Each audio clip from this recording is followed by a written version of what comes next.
Bueno, entonces vamos a ver, el primer tema, voy a hablar hoy sobre un poquito sobre el inicio del libro de Shmuel. ¿Por qué voy a hablar sobre esto? Porque yo pienso que hay algo, un punto muy importante. Más que todo, ¿qué es el tema? ¿Ustedes conocen un poquito el libro de Shmuel? ¿Cuál es la Esto historia de es Shmuel? de que llegó la mamá que Sí. estaba ebria, o bueno, pensaban que estaba ebria con Elia Cohen, ¿no? Elías Cohen pensaba que era borracha, sí, sí, esa Ajá. es la historia que leemos No en podía Rosh. tener hijos. Ella era infértil, sí, y no podía tener hijos, y esa es la historia del primer capítulo del libro de Shmuel. Pero el libro de Shmuel en general, aunque se llama Shmuel, tenía que llamarse David, Así. porque 90% del libro habla sobre la vida de David, más que todo. Shmuel está al inicio del libro y después ya muere en la primera parte del libro de Shmuel y ya Shmuel ve todo, y la segunda parte del libro de Shmuel Aleph no existe Shmuel. Según los investigadores, pero también algunos rabinos, el libro de Shmuel está compuesto de 3 libros, porque eran 3 Nevi'im. Había Gad Naví, Natán José y Shmuel Naví. Entonces cada uno escribió su parte y juntaron todo para un libro que es el libro de Shmuel. También la Gemara dice que el libro de Shmuel fue escrito por 3 Nevi'im. ¿Por qué se llama Shmuel? ¿Por qué se llama Shmuel? Porque él inició. Y aparentemente también tenía un cargo muy importante. Pero ¿cuál es el tema? El tema es el reino de David. Y de hecho el reino de David es como nuestra aspiración. Nosotros queremos que regrese el reino de David, es lo que rezamos. Etzemach David Avdecha Merat Atzmiach. No rezamos que regrese Shaul o Shmuel o Moshe Rabenu. Es interesante, no rezamos que regrese Moshe Rabenu, aunque era quizás el líder más grande de la historia del pueblo de Israel. Porque el reino de David representa algo completo. Algo también según la Kabbalah es la esfera número 10, que es como que aplica todo lo que viene de arriba a este mundo. Entonces el reino de David es como la manera correcta de manejar el mundo. Entonces el reino de David es nuestra aspiración. Esperamos al Mashiach de la casa de David. ¿Ma? ¿No es Shlomo? Shlomo llegó a algún tipo de perfeccionamiento, de Shlemut. Sí, Shlomo viene de Shlemut, pero Shlomo es la descendencia de David. Debería de ser el Mashiach porque el Mashiach sale de David, ¿no? Entonces, el reino de David o la casa de David representa la perfección del mundo. Eso es lo que estamos esperando. Y entonces, lo que yo quiero ver es un poquito antes, porque es un principio muy, muy importante en muchas cosas. Las cosas importantes y grandes no llegan en una vez, sino son resultado de un proceso largo. ¿Sí? Este proceso largo puede ser visible o no visible. Vamos a dar unos ejemplos.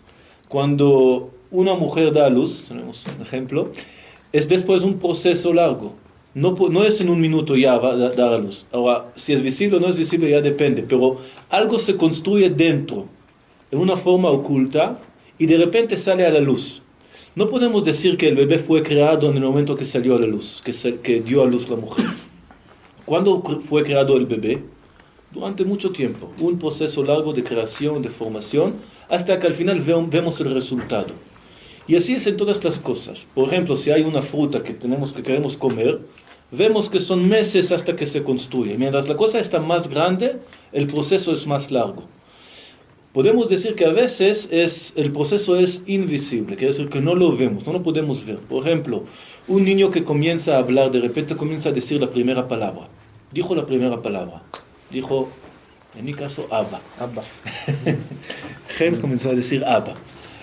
Eso que era como un momento de iluminación que de repente le llegó decir Abba. No, fue un proceso muy largo. Desde que nació comenzó a escuchar palabras.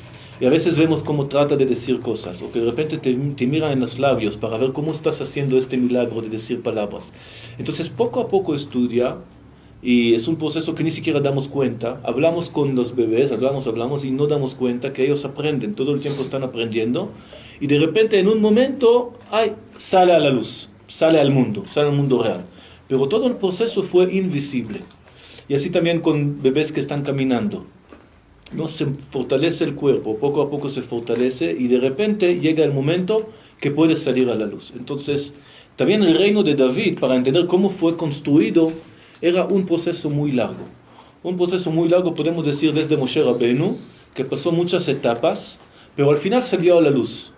Y para entender cómo llega, tenemos que revisar este proceso. Eso es como es importante, cómo construir las cosas a largo plazo. Nosotros estamos acostumbrados aquí en este mundo, el mundo moderno, a hacer todo muy, muy rápido. Hola.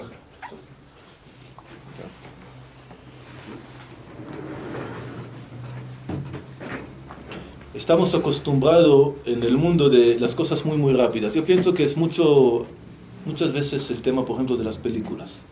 En 1 hora y media pasas un proceso interno de algo, crisis, solución. Antes, para leer un libro de 500 hojas tiene que tomar tiempo. Hoy en día, en 1 hora y media hay el problema, hay la solución, ya, terminó. Hoy en día vemos un poquito más serias, que eso es un proceso más largo. El problema con las series es que no tiene fin, siempre esperan a la siguiente temporada, ¿no?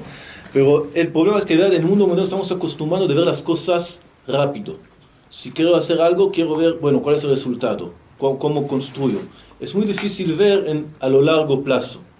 Y eso nos afecta en todas esas cosas. No tenemos la paciencia de construir cosas. No tenemos la paciencia de ver el proceso largo de, por ejemplo, de educación o de estudio de Torah. Estudio de Torah es un ejemplo muy, muy bueno, porque muchas veces llegan los Bajurei Yeshiva, llegan nuevos, tenemos aquí unos ejemplos, Bajurei Yeshiva, llegan a la Yeshiva después estoy hablando sobre nuestro público, ¿no? En Israel, que tenemos el bachillerato normal, estudiamos en la mañana Torah, en la tarde estudiamos otras cosas, y después llega uno a puro Yeshiva, solamente estudio de Torah, que se llama Yeshiva Gvoa, Yeshiva Tesder, a veces es Mejina, y llega a algo que no tiene un resultado inmediato que tengo que lograr. No tengo una teudá que tengo que sacar un título. Estoy estudiando para construirme a lo largo plazo. Y muchas veces hay lo que en la yeshiva se llama mashber. Mashber así en acento ashkenazí. Mashber, no mashber. La crisis. ¿Qué es la crisis? Que normalmente después de 2-3 meses, muchos de los bajurei yeshiva pasan un momento de desesperación. ¿Qué estoy haciendo aquí? No veo resultado. No veo que me influyó. ¿No conocen esto? ¿Había mashber en la yeshivot? Arbe. Sí, muchos. Y de repente uno desaparece para 2 semanas, 3 semanas, va a buscar, se deprimen porque... Más botmili. Bueno, hay que no dice que hay gente que no sale de esto. Que siguen hasta el final del Esder. No, pero es más que todo en Yeshivot Gvoot. Hay 2 tipos de Yeshivot. Hay Yeshivat Esder, que vas 1 año y medio, y después vas al ejército 1 año y medio, y después regresas a la Yeshiva. Eso se llama Yeshivat Esder. Lo que yo soy se llama Yeshiva Gvoa. Entras, no sabes para cuánto tiempo. Yo, por ejemplo, fui al ejército después de 4 años. Fui 4 años en Yeshiva y solamente después fui al ejército. Entonces no tienes como un fin, un límite o un propósito que tienes que lograr. Estás trabajando, podemos decir, en vano.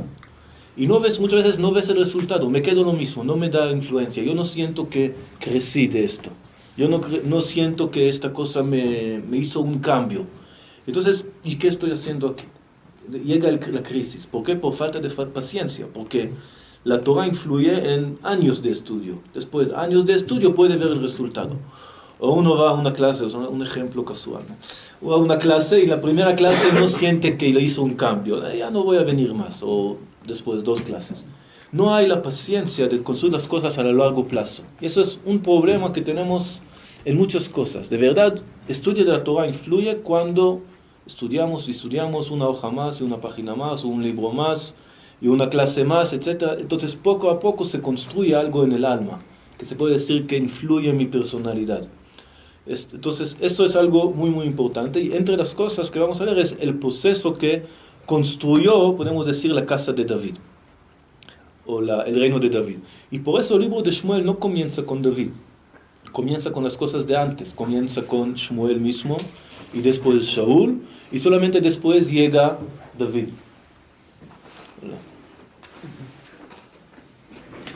Hace 2 semanas estudiamos, cuando él estuvo aquí, sobre el rezo de Haná, que también está en el primer libro del libro de Shmuel, pero vamos a ver el versículo que está escrito, un versículo antes del inicio del libro de Shmuel, el versículo que no está escrito. Lo que vamos a ver es sobre la persona que comenzó todo esto, podemos decir, según Jajamim. Es interesante que en el Tanaj no está escrito nada casi sobre él. Estoy hablando sobre el Caná, el papá de Shmuel. ¿Qué saben sobre el Caná? ¿Alguien sabe algo sobre el Caná? Escuchamos el Caná. ¿Ah? Hay un pasuk, ¿no? Hay muchos psukim, pero que él tenía otra esposa que se llamaba Penina. Sí, tenía dos No, esposas, tenía dos Haná y esposas. Pniná, sí. ¿Y? Y no podía tener hijos Haná. Ujú. Y decimos un paso todos los días en el... ותתפלל חנה ותאמר, עלת צלילי Pero באשר, רמת aparte, כרמי, Vayomerla el Caná, Haná, Lama lo Tojli, Ah. sí, ¿no? למה לא תאכלי ולמה Sí. תראי עמי יראה לבבך, Sí. הלא אנוכי טוב לך מ10 בנים. Sí. Yo soy mejor para ti que 10 Sí, hijos. que 10 hijos. Que Siempre no, soy mejor, damos- que no soy mejor yo para ti que 10 hijos. Sí, este es siempre el versículo que damos por la falta de sensibilidad de los hombres, ¿no? Que no son sensibles. Que ella está llorando por no tener hijos. Y dice, ¿por qué estás llorando? Yo soy mejor para ti que 10 hijos, ¿no? Es un versículo muy difícil, de verdad, porque a veces uno no entiende. Sí, el amor entre esposo y esposa es muy importante. Está escrito allá que era la preferible, ¿no? Que el Caná amó a Haná y más que Pniná, ¿no? Pero no era suficiente para ella, necesitaba hijos, eso es lo que...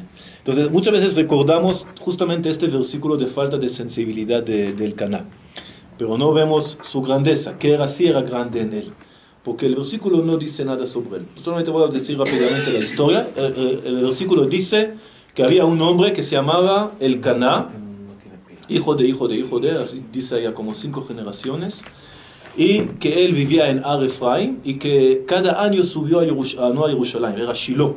Subió a Shiloh cada año y allá llegó con sus 2 mujeres. Pniná tenía hijos y Shiloh Haná es no tenía Jerusalén, hijos. ¿no? ¿Qué? No. ¿No? No, Shiloh no es Jerusalén. Shiloh es una ciudad de Binyamin, en el norte de Jerusalén.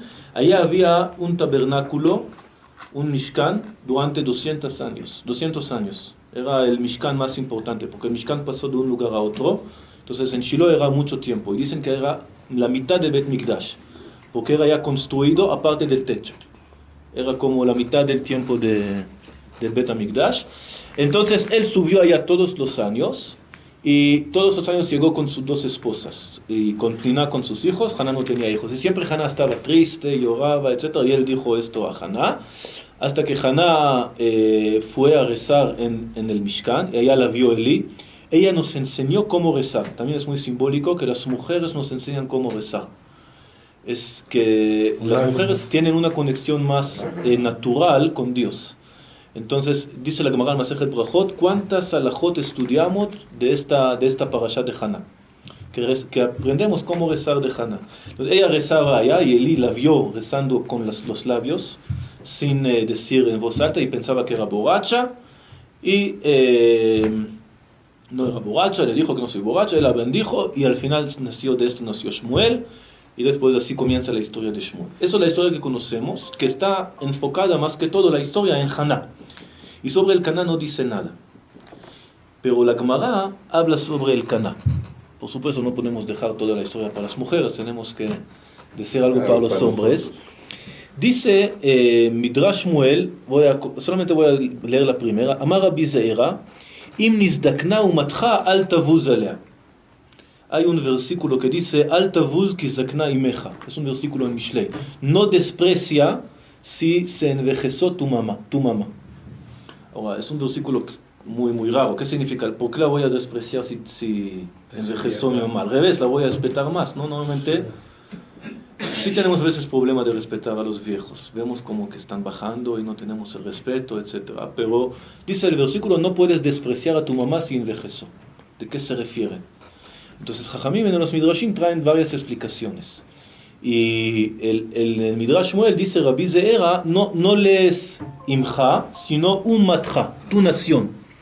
Que a veces puede ser que la nación envejece.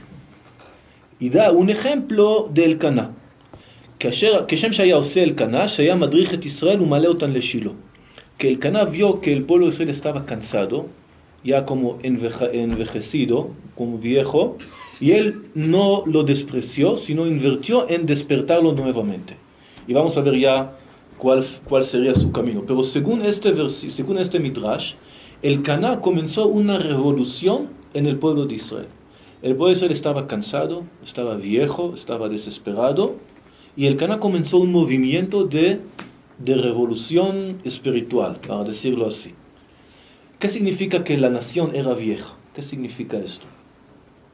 Para entenderlo tenemos que ver un poquito el proceso que llegó a Israel hasta este momento.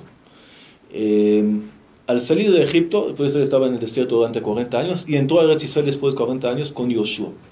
En estos momentos, el Tanaj nos dice al final del libro de Yoshua que el pueblo de Israel estaba bien con Hashem durante toda la vida de Yoshua, de los viejos, los ancianos que vivieron después de Yoshua. ¿Sí? Kol yemei hazkenim asher erichu yamim acharei Yoshua. No recuerdo exactamente las palabras. ¿Qué quiere decir? El pueblo de Israel llegó a la tierra de Israel con muchos milagros, con mucho entusiasmo, después que vio tantas cosas increíbles. Era un momento muy, muy elevado del pueblo de Israel.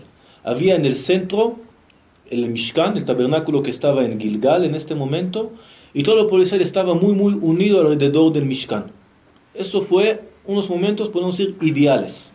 El pueblo de Israel está metido cada uno en su najalá, en su herencia, y cada uno llega a Jerusalén, al Mishkan, Jerusalén 3 veces al año. Toda la situación está muy bien.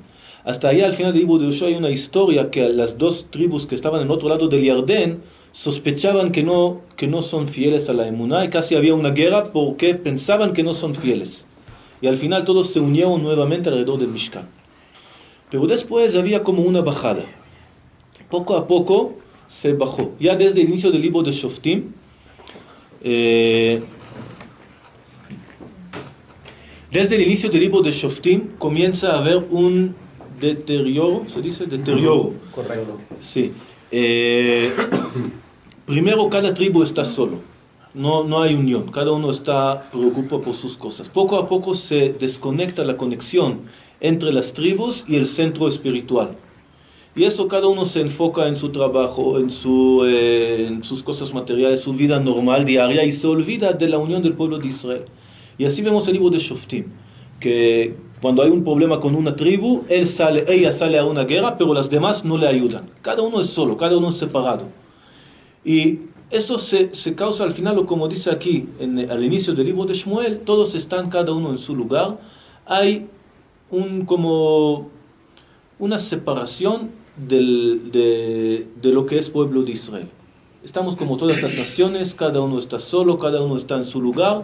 No hay ninguna conexión que nos conecta entre nosotros y nos conecta con Dios. ¿Qué causa cansancio? ¿Qué causa podemos decir, esta flojera? Cada uno está como, no tengo fuerza, no tengo nada que...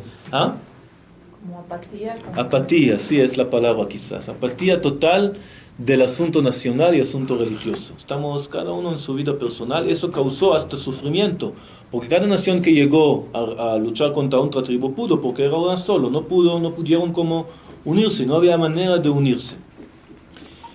Para analizar quizás, aparte de esto, dice al inicio del libro de Shmuel, antes que llegaba Shmuel, que en Chazon Ifratz. ¿Qué es en Chazon Ifratz? ¿Conocen esta frase? Antes que llegaba Shmuel no había profetas. Shmuel era el primero después de mucho tiempo. ¿Sí? Por eso, sí, pero muchos años. Poco a poco desapareció. De hecho, es verdad, en el libro de Shoftim sí hay varios gente que habló con Dios. Está escrito que Gidón habló con Dios. Hacia Shimshon, a un Shimshon que se considera más o menos, está escrito que tenía una profecía cuando él tenía sed, no sé si recuerdan la historia. Bueno, hay muchas historias en el Tanaj, no podemos todo en un día. Sí había un poquito, pero lo que dice aquí no era frecuente. En Chazon Ifratz no era frecuente. Puede ser que había aquí, había allá. Hoy en día también vivimos sin profecía, ¿no? Pero antes era algo que era parte de la vida. Parte de la vida es que existen Nevim, existen profetas que nos dirigen, que nos guían, y de repente había mucho tiempo que no había nada. Eso es el resultado de este cansancio, de esta flojera, de esta apatía.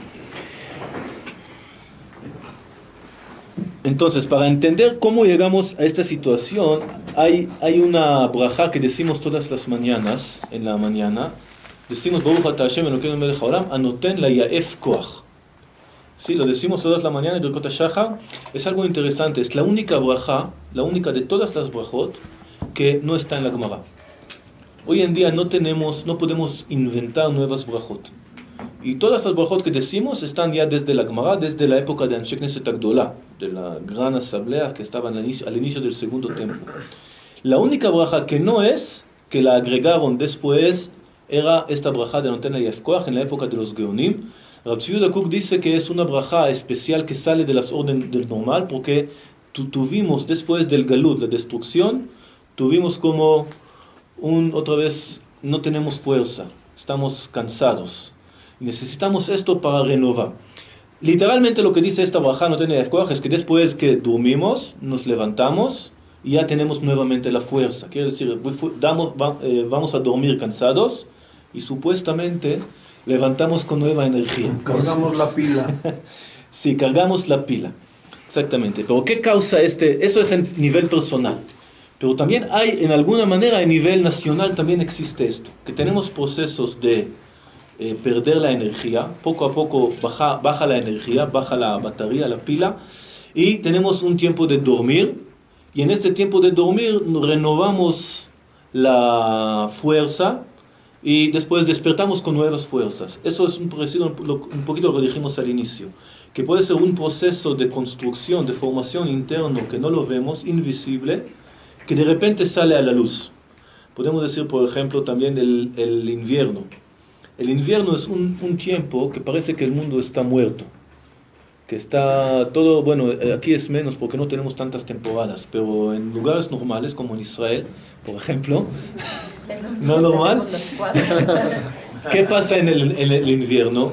No hay, casi todo está parece como gris, ¿no? Todo hasta el ánimo, que las hojas caen de los árboles y no hay muchas flores y no hay mucho florecimiento de la naturaleza, hasta que llega la primavera. Y de repente la primavera todo sale, aunque ya no hay lluvia, bajó la lluvia, pero de repente hay flores y el mundo de la naturaleza crece, despierte, y de repente los árboles tienen hojas, despierta todo después de un proceso de dormir. Pero otra vez, como dijimos al inicio, no es que en el invierno el mundo está muerto, está agarrando la energía nuevamente en un proceso interior. Necesita este tiempo de descanso para poder salir nuevamente con nuevas fuerzas.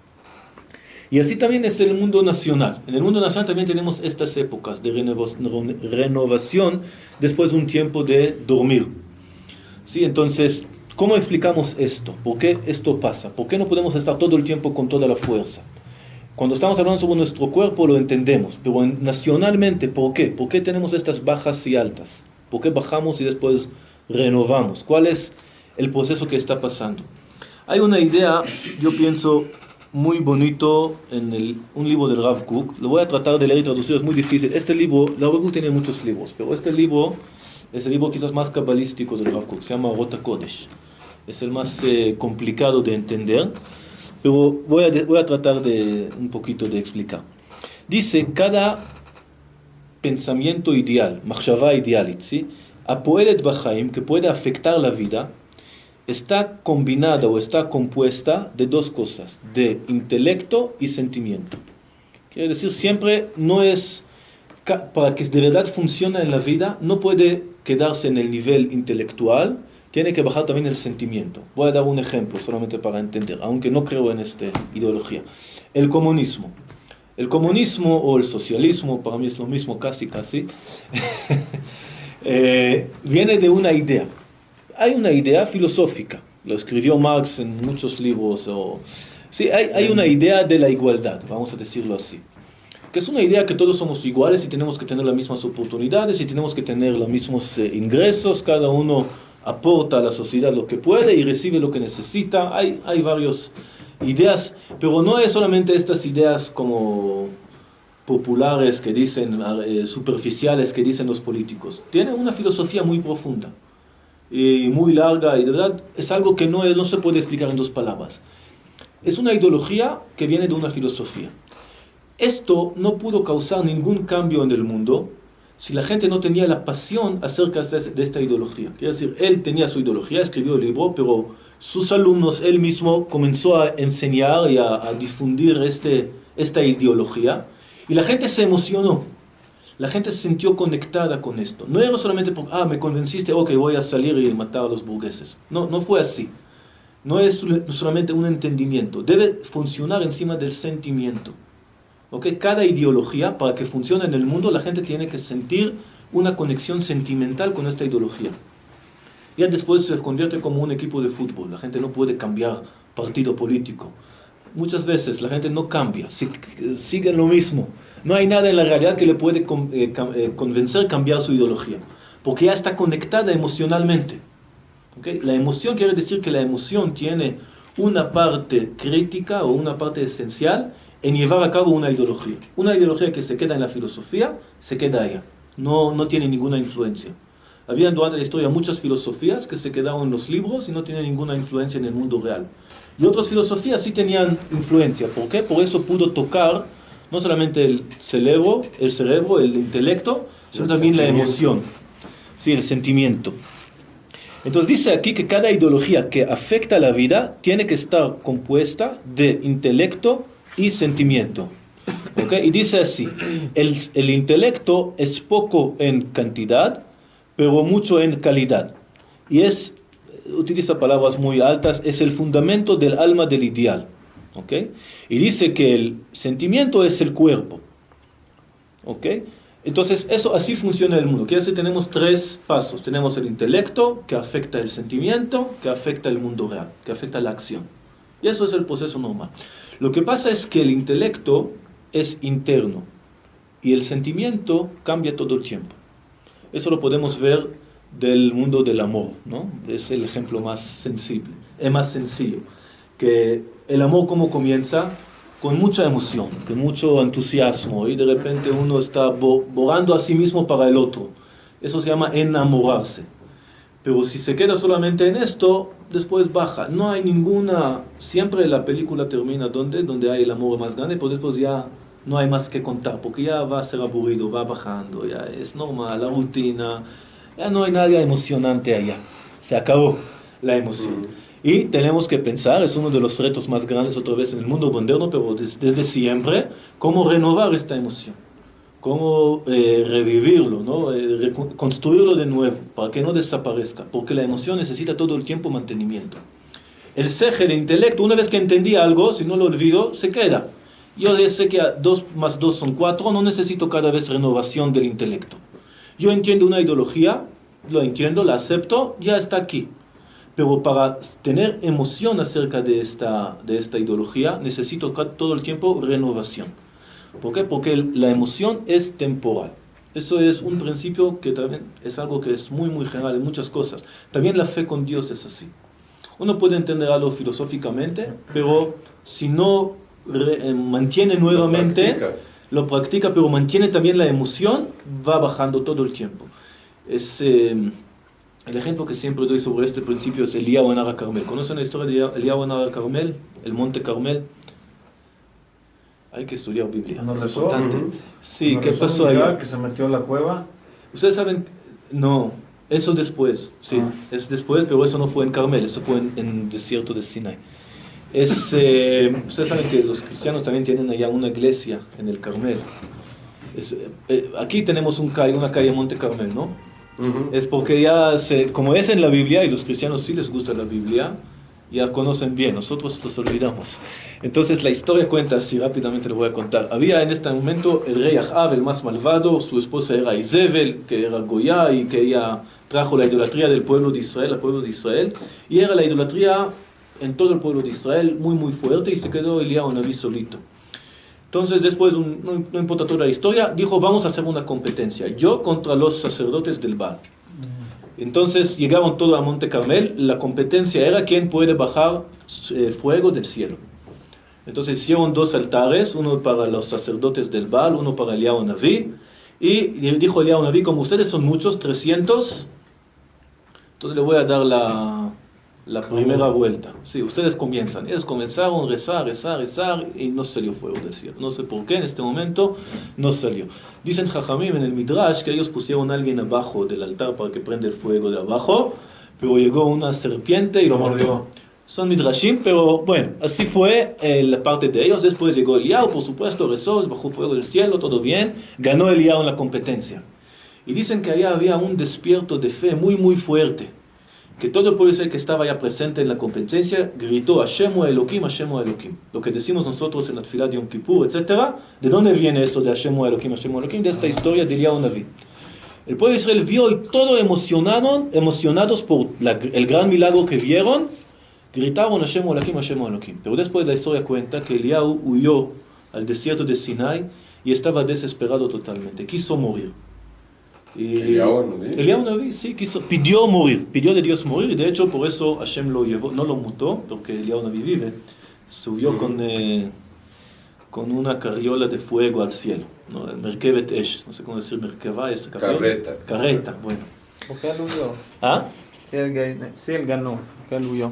Por eso exactamente la pregunta, esa es la pregunta que yo hago, muy bien. Si él ganó y todo el pueblo de Israel está con él, gritando Hashem o Elohim, Hashem o Elohim, entonces ¿por qué tiene que huir? Él tenía miedo de la esposa de Izebel. Izebel le mandó decir, ahorita ganaste, no vas a alargar, tu vida no va a ser muy larga desde ahora, te voy a matar. Entonces, pero ¿cómo es que tenía miedo de ella?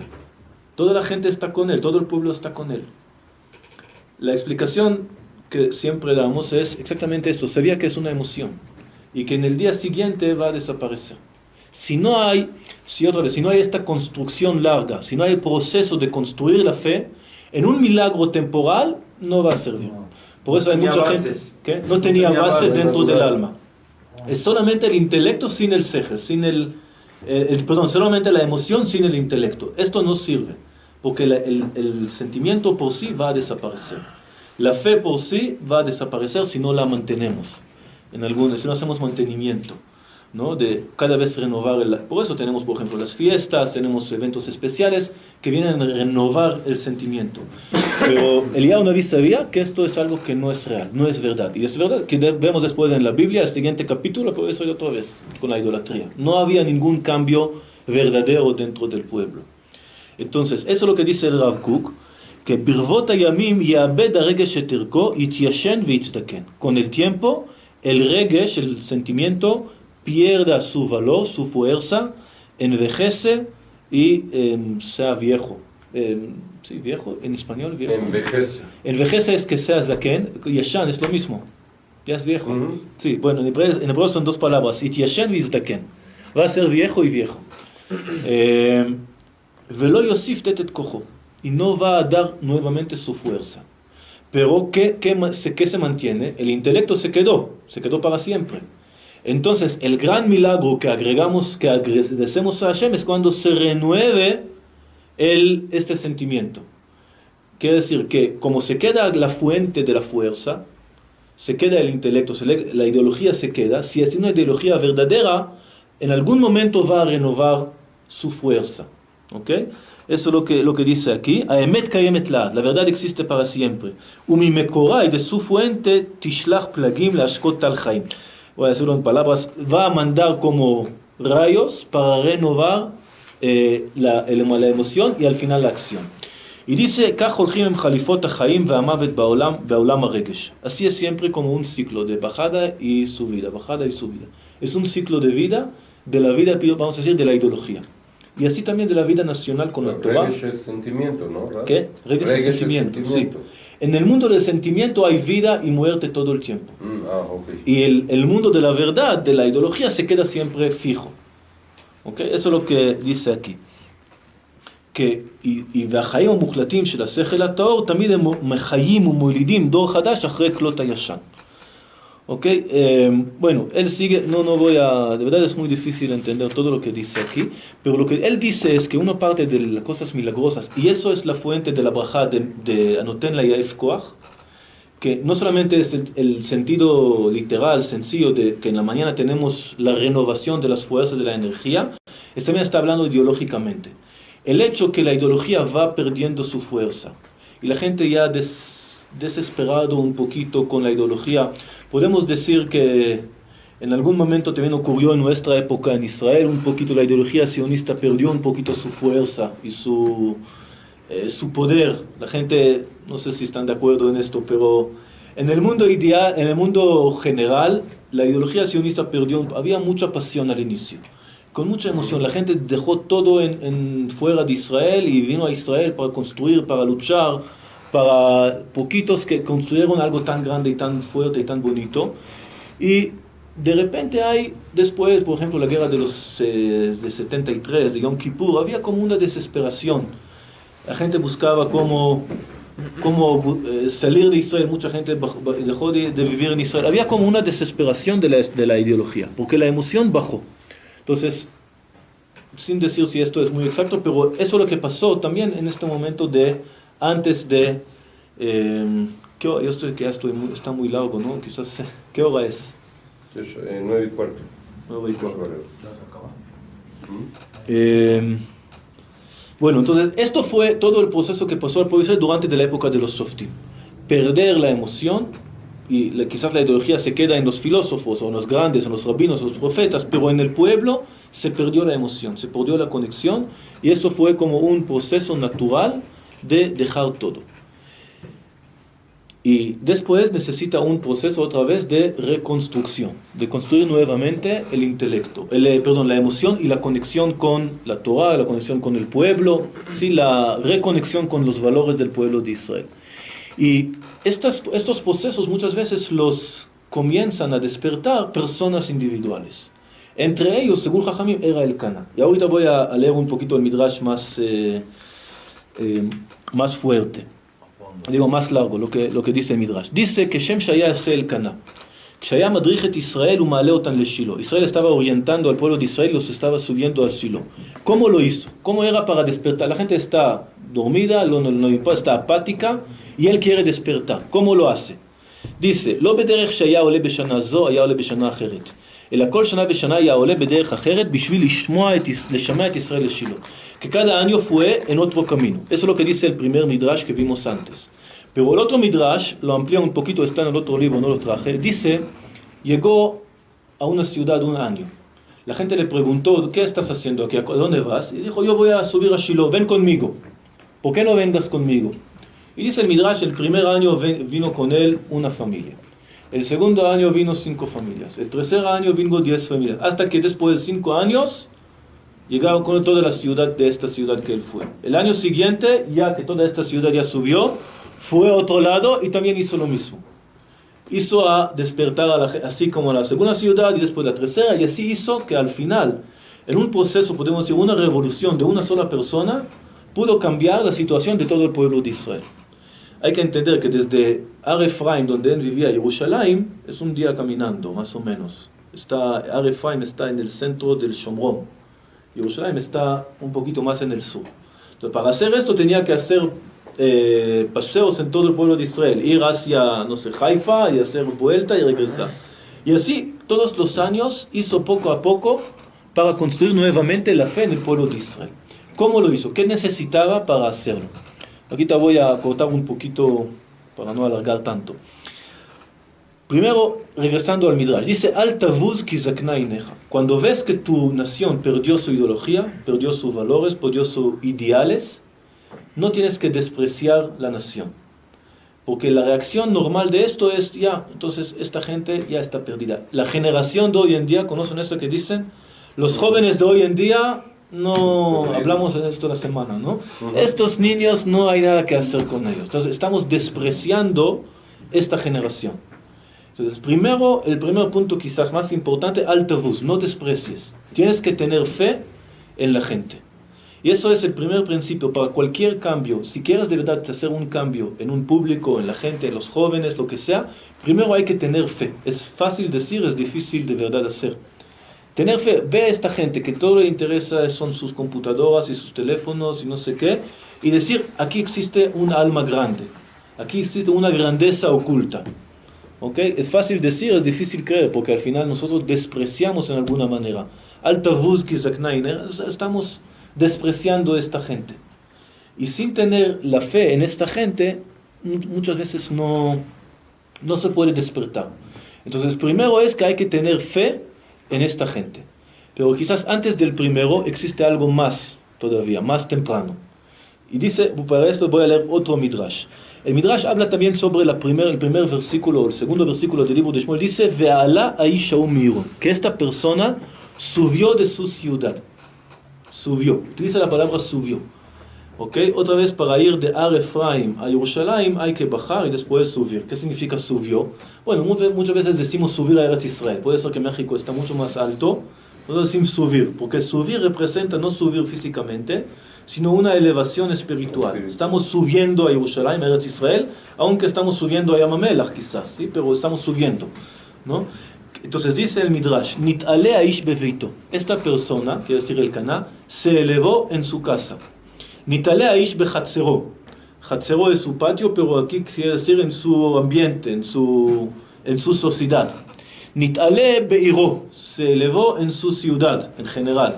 Nit'alo bechol Israel. Y después se elevó en todo Israel. Y después dice el Midrash, quizás la frase más importante, Bechol iluyo lo haya ela me'atzmo.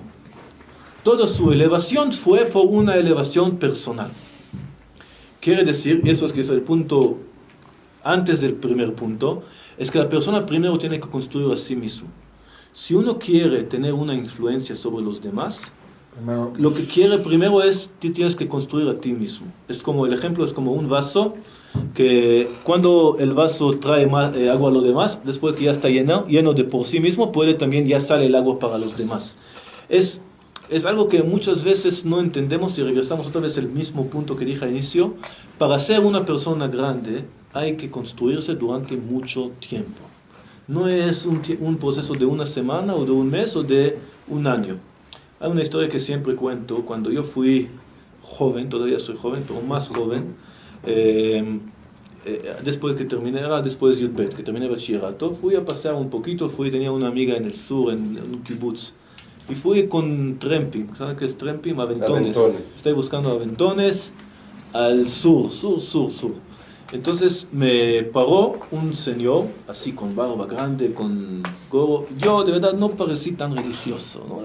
Era normal, un joven con jeans y esto, y tenía un gorrito no de negro así, gorrito así de tenis o algo así. No parecí como una persona religiosa. Él no sabía que soy religioso o no religioso. Bueno, comenzamos a hablar y estaba sentado así con las manos. Y él me dijo, está prohibido hacer esto. ¿Por qué? Porque la mano derecha es Midat Adin, la mano izquierda es Midat Rachamim. No, afuj. La mano derecha es Midat Rachamim, la mano izquierda es Midat Adin, y no puedes combinar Din y Rachamim. Ok, bueno. Entonces comenzó a hablar y comenzó a convencerme a hacer tshuva, para que yo no sea más religioso. Entonces, hablando con él, y dijo cosas que si no hubiera religioso, no, bueno, al final, al revés, quizás como era religioso, pensaba no ser religioso después que escuché las cosas que él me dijo, ¿no? Era cosas de verdad de niños pequeños, ninguna inteligencia, cosas que a veces gente dice porque no entiende nada. Entonces, después, hablando con él un poquito más, entendí que él hizo tshuva hace 4 meses. Era no religioso, hizo tshuva hace 4 meses y ya estaba trabajando en convencer a todo el mundo alrededor de él para ser religioso. No digo que está mal, digo, si él quiere, está bien, ¿no? Es muchas veces una tendencia. Uno descubrió la luz, ya vio la luz, quiere que todo el mundo lo vea. Entonces, trata de כן, un ejemplo también. גם ברוך הגיע. איפה החברים האלה שלך? Entonces, primero lo que dice aquí, Vechol iluyo lo haya ela me'atzmo. Él comenzó por sí mismo, y después su casa, y después su familia más amplia, y después su ciudad, y después todo Israel. Eso es el camino. El camino es primero construirse por sí mismo. Entonces, eso es el primer paso. Ser grande de verdad es resultado de un trabajo muy amplio, muy largo, un proceso muy largo. Después que te construiste a ti mismo, puedes también comenzar a influir a los demás, pero lo que se necesita para influir a los demás es de verdad creer en ellos, ver la luz que está dentro de ellos, ver el alma que está dentro de ellos, que está grande, creer de verdad que son personas grandes, que tienen algo muy muy fuerte dentro de ellos. Cuando tienes fe en la gente y tú ya estás bien construido, entonces puedes tener esta conexión. El tercer punto, que quizás es más interesante aquí, otra vez no vimos que él hizo clases allá muy muy largas de Torah. No está escrito que él escribió libros y los vendió, que él hizo clases. No digo que no hay que dar clases, otra vez, no me entienden mal, ¿no? Sí hay que estudiar, etcétera, pero lo que vemos allá, que él, la manera más fuerte que él influye era lo que se llama Dugma Ishit. un ejemplo personal. Venir con la gente y decir, ¿por qué no vengas conmigo? Yo voy, ¿por qué no vengas? ¿Ok? Eso es quizás el tercer punto que vemos del Caná. Y así, en un proceso largo, otra vez dice aquí, no fue que en un año hizo una revolución en el pueblo de Israel. En un tiempo de vida hizo una revolución. Y eso al final lo que pudo construir el reino de David, lo que regresamos, lo que dijimos al inicio. Entonces, estos son, podemos decir, los tres principios. Se puede alargar más, pero quiero ya terminar. Entonces, estos tres principios, para poder de verdad influir sobre la generación, entonces uno tiene que construir a sí mismo, tener fe en la gente y trabajar mucho, mucho por el ejemplo personal. Ven conmigo, mira lo que yo estoy haciendo, y así poco a poco se puede acercar. Una vez que la gente ve lo bueno y la luz que hay en la religión o en la gente o en cualquier otro valor que queremos fortalecer, entonces uno se puede conectar. Al tratar de, como lo que se llama en hebreo, leatif musar, como dar el musar pero no vivirlo y no ser el ejemplo, eso es mucho más difícil de tener una influencia.